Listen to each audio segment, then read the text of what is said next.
દ્વારકામાં આખલાઓનો આતંક જોવા મળી રહ્યો છે। જોધબા માણેક ચોક નજીક આખલાઓ બાખડ્યા હતા। લોકોમાં ભયનો માહોલ છે। રખડતા પશુઓને લઈ દ્વારકા નગરપાલિકાની ઉદાસીનતા જોવા મળી હતી।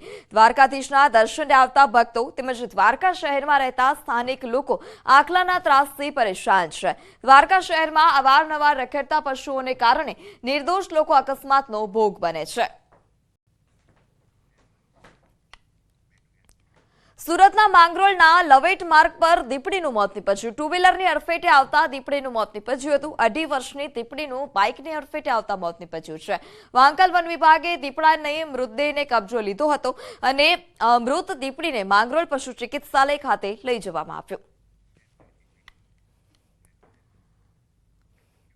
આણંદના વિદ્યાનગર ખાતે સ્માર્ટ વિઝન ગ્લાસનું વિતરણ કરવામાં આવ્યું છે। આણંદ ટાઉન હોલ ખાતે એસએચજી ટેકનોલોજીસ દ્વારા આ ગ્લાસનું સંશોધન કરવામાં આવ્યું હતું। 200 જેટલા દ્રષ્ટિની ખામી ધરાવતા લોકોને આ ગ્લાસનું વિતરણ કરવામાં આવ્યું છે। આ ગ્લાસમાં કેમેરા લગાવવામાં આવ્યા છે અને જે આસપાસની વસ્તુ કેપ્ચર કરી શકશે, જેથી લાભાર્થીઓને જોવામાં સરળતા રહેશે। આ ગ્લાસનું વિતરણ નિઃશુલ્ક કરવામાં આવ્યું છે।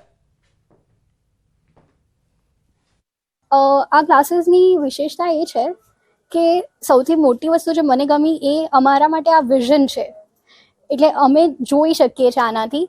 એ અમને આસપાસની બધી વસ્તુઓ કેપ્ચર કરે। ગ્લાસીસ એમાં કેમેરા છે અને આસપાસની બધી વસ્તુઓ અમને કહે।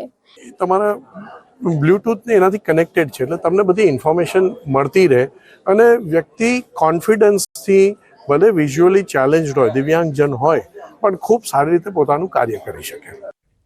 દક્ષિણ ડાંગ વન વિભાગ હસ્તકના વાંસદા નેશનલ પાર્ક ખાતે વન અને પર્યાવરણ વિભાગના રાજ્યમંત્રી મુકેશભાઈ પટેલના હસ્તે વન પ્રાણી સારવાર કેન્દ્રનું લોકાર્પણ કરવામાં આવ્યું। અત્યાર સુધી ઇજાગ્રસ્ત પ્રાણીઓને જૂનાગઢ કે પાવાગઢ રેસ્ક્યુ સેન્ટરમાં લઈ જવામાં આવતા હતા। ઇજાગ્રસ્ત વન્ય પ્રાણીઓને હવે વાંસદા ખાતે જ જરૂરી આરોગ્યપ્રદ સારવાર મળી રહેશે। આ લોકાર્પણ કાર્યક્રમમાં ડાંગના ધારાસભ્ય વિજયભાઈ પટેલ પણ ઉપસ્થિત રહ્યા હતા। જંગલી જાનવરો જે હોય છે, પક્ષીઓથી લઈને તમામ પ્રકારના જંગલની અંદર એને ઈજાઓ થતી હોય છે, ત્યારે ગુજરાતના પાવાગઢથી લઈને અલગ અલગ સ્થળે એને મોકલવામાં આવે છે। અહીંયા રેસ્ક્યુ માટેની સારવાર માટેનું કોઈ સેન્ટર હતું નહીં। સૌ પ્રથમવાર આ ડાંગ જિલ્લાની અંદર વઘઈ ખાતે આજે અમે રેસ્ક્યુ સેન્ટરનું ઓપનિંગ કર્યું છે। અમદાવાદ ખાતે ડોક્ટર બાબા સાહેબ આંબેડકર ઓપન યુનિવર્સિટીના 9મા વાર્ષિક પદવીદાન સમારોહનું આયોજન કરવામાં આવ્યું। પદવીદાન સમારોહમાં કુલ 19,094 વિદ્યાર્થીઓને પદવી એનાયત કરવામાં આવી છે, જે પૈકી 36 વિદ્યાર્થીઓને સુવર્ણચંદ્રક, 38 વિદ્યાર્થીઓને રજત ચંદ્રક, 39 વિદ્યાર્થીઓને સર્ટિફિકેટ એનાયત કરવામાં આવ્યા। આ કાર્યક્રમમાં રાજ્યપાલ આચાર્ય દેવવ્રત, મંત્રી ઋષિકેશ પટેલ તથા રાજ્યકક્ષાના શિક્ષણ મંત્રી પ્રફુલ્લ પાનસેરિયા હાજર રહ્યા હતા। આ ઉપરાંત ગુજરાત હાઈકોર્ટના પૂર્વ ન્યાયમૂર્તિ સોનિયા ગોકાણી પણ ઉપસ્થિત રહ્યા।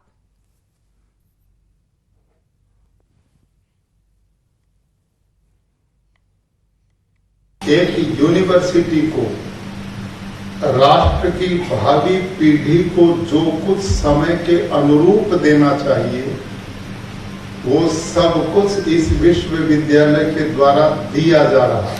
હવેના સમયની અંદર જે ચોપડીની અંદર રટું રટાયેલું છે, જે આપણને ભણાવવામાં આવ્યું છે, એ ઇન્ફોર્મેશન છે અને એ ઇન્ફોર્મેશનને જ્ઞાનના સ્વરૂપમાં કેવી રીતે ડિલિવર કરવું અને સમય જતા એને કેવી રીતે બધું ધારદાર કરવું।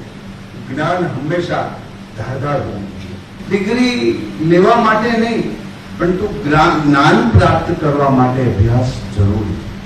અને 2020 નવી એજ્યુકેશન પદ્ધતિની અંદર હવે એક વિશાળ એક તક છે, કોઈ પણ વિદ્યાર્થી કોઈ પણ અભ્યાસક્રમની અંદર જોઈન્ટ થઈ શકે। તો સમાચારમાં આ સમય થયો છે વિરામનો। આપ જોડાયેલા રહો ન્યૂઝ 18 ગુજરાતી સાથે।